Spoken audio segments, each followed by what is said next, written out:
By now, I can pretty much guarantee that the Chase 524 rule is the most well-known and probably infamous of all the credit card rules. It's the one that states that Chase will automatically deny a credit card application if you've opened 5 or more cards with any bank in the last 24 months that appear on your credit report. So if you've opened, for example, 1 Chase card, 2 Amex cards, and 2 Citi cards, or perhaps a lot more than that as well, then Chase will automatically deny your next application pretty much no matter what, at least until you get down to 4 cards or fewer in the past 24 months. Which means we all better learn how to calculate our 524 status with zero room for any error, because nobody likes to get denied. So I'm going to show you exactly how to do that right now in 3 different ways, one of which is way better than the other 2. Okay, so we're here on creditkarma.com, and I used to use Credit Karma to find my 524 status for years until they started to change around their menu systems a little bit and how certain things were displayed, which made it a lot more difficult. So let me log into my personal account right now,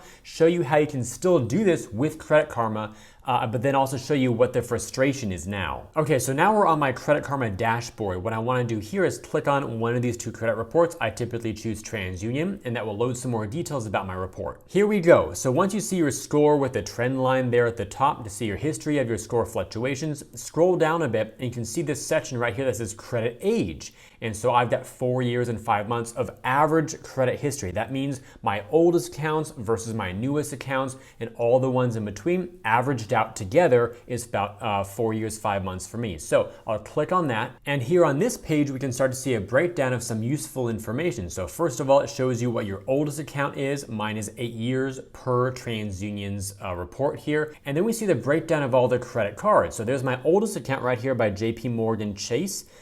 For 8 years, and then it goes down from there for all of my accounts. Then as we scroll down here to the very bottom, and yes, I do have a lot of cards. I've made some other videos on those, so check them out if you want to see why or how I got so many cards here. But there's my youngest one here at the bottom for 3 months. So now as we pull back out here and see all of this, it's useful, but again, you don't know exactly necessarily which card this is. It just says Capital One or US Bank, just the issuer of the card, and it gives you kind of this rounded figure. Like I said, for my Chase Sapphire Preferred here, which was 3 months, you would not know that otherwise. I just happened to know that because I knew that was my most recent personal card that was opened and on my report, but it also doesn't show you the exact date. So like I said, this was actually opened on April 19th. I'm making this video on August 15th. So in reality, this is way closer to 4 months than 3 months. So anyway, if you then click on one of these cards, so I'll click on this Sapphire Preferred here, you'll then be brought to this page with more information here, and you'll see a little drop-down arrow that says Report Info. And when you click there to expand those details, you'll see things like your credit limit, your payment history, and all that. And then this is the info that you want. The open date right here, which for me was, like I said, April 19th. So you can see the struggle here. You'll have to click on every single card individually and then see when you open it and say, was that exactly 24 months ago? Because the Chase 524 rule only looks back for that rolling 24-month period. So that is why I've now switched over to Experian for my 524 status, although still, based on which way you view it, whether it's on desktop or on mobile, can make it a lot easier or a lot more difficult, or I should say just as difficult. So let me log into Experian here and show you what this is like from the desktop point of view, which is still not the most ideal. Now, as I'm logging in here, the first thing I see before my dashboard is actually a prompt to upgrade my account, where I get 7 days for free, and then it's roughly $25 a month. Now, when you sign up for your Experian account, because to me, the best way to check your 524 status is with Experian, and I'll show you that in just a moment here as we're getting into my account, but they will try to upgrade you or cross-sell you to other services, more memberships and all that. And you do not need to pay for their paid services here. So for me, when I see this, I already have my account, I'm gonna scroll down here and just say, wherever it is, keep my current membership. So if you're signing up for the first time, just go with the free version. Okay, great. Now we're in. Here's my Experian dashboard. And when you see your score right here, based currently on the FICO 8 model, you want to scroll down a little bit to where it says learn more about your credit here. Click on that link. Then on the page that follows here, you want to scroll down again a tiny bit more and look for something that says your Experian credit report, because that way you can pull up more information and see stuff like the age of your accounts. So we're going to click there, and that brings us to the page where we want to be. So as I move down a bit further, you'll see quick actions, and then below that, how many accounts you have open. So per Experian here, I've got 28 personal accounts right now. And then it shows you, kind of like Credit Karma, just the name of the issuer as you go down here. But here, even worse, it does not show you, based on just this overall view, the age of the account in a general format. So then if I were to click on one of these cards here, like Amex, for example, it then has a slide out menu giving you the information that you want. So it says date opened right here.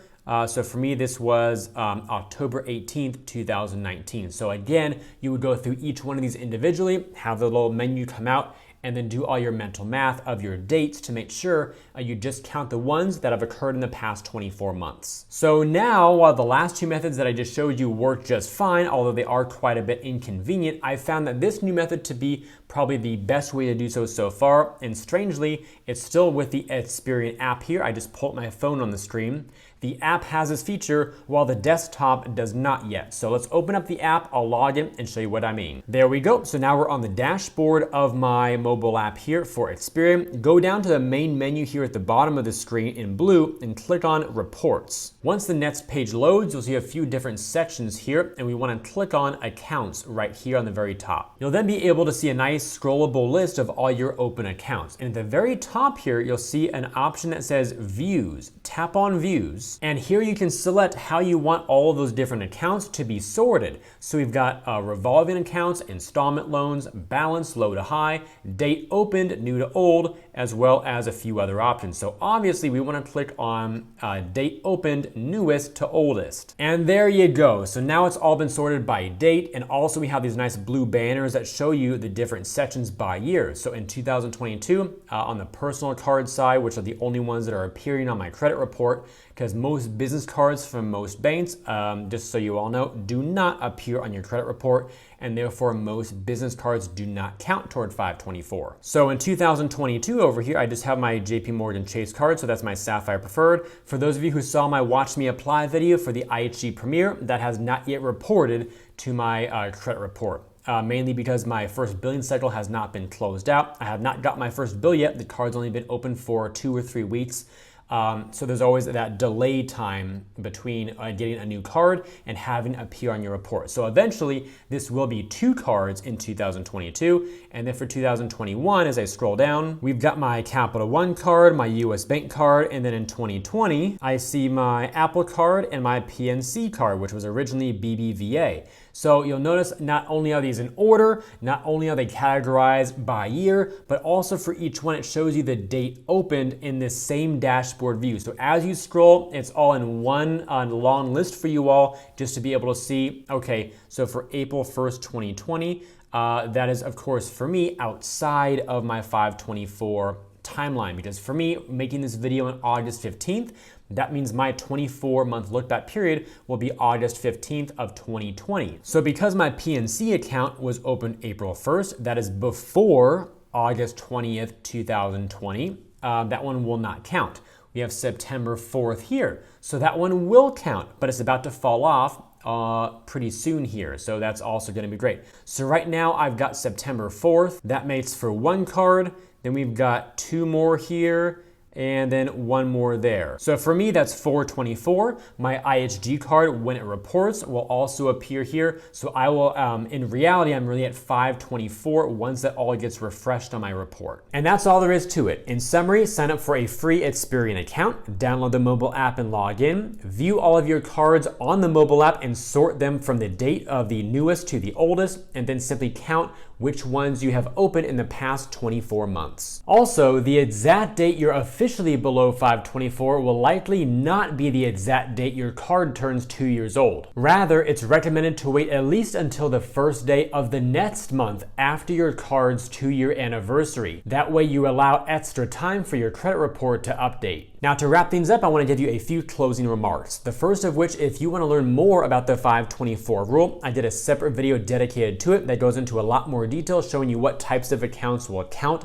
towards 524 and which ones do not count. So watch this video. I'll also link it down below in the description that we can click it and go right to it. I'll also probably put it as one of the end cards to this video, so when this one's done, you can click there and go watch it. Second, and regarding that video specifically, I believe one of the things that I forgot to mention in there in terms of what counts versus what doesn't is that Chase only looks at the cards that you have opened. Let me say that in a different way. If Chase only looks at the dates that you've opened your accounts, then of course all your closed accounts in the past 24 months will also still count, because even if you kept the card for 1 year and closed it, well, that was still opened in the past 24 months. For that reason, if you have closed out some cards in the past 24 months, do include those, and Experian also shows them on their app. And third, if you're like me and you've been opening up a variety of different cards over time to get those big welcome offers and take advantage of the ongoing rewards and benefits, and you want to keep track of them all so you don't get too overwhelmed, check out the app Matt's Rewards. Matt's Rewards is an app that allows you to manage your credit cards, rewards, and benefits all in one place. This includes seeing when your bills are due, tracking your sign-up bonuses, monitoring your credit scores, and more. On the Activity tab, you can view the transactions across all your cards to easily see where you've been spending your money, including the value of the rewards you've earned across different categories. Then the Best Card tab helps you identify which card to use for different purchases. That way you can earn points or cash back even faster. And perhaps my favorite feature is the Benefits and Offers dashboard, which you can unlock with the gold level of Matt's Rewards. You might be familiar with Chase offers,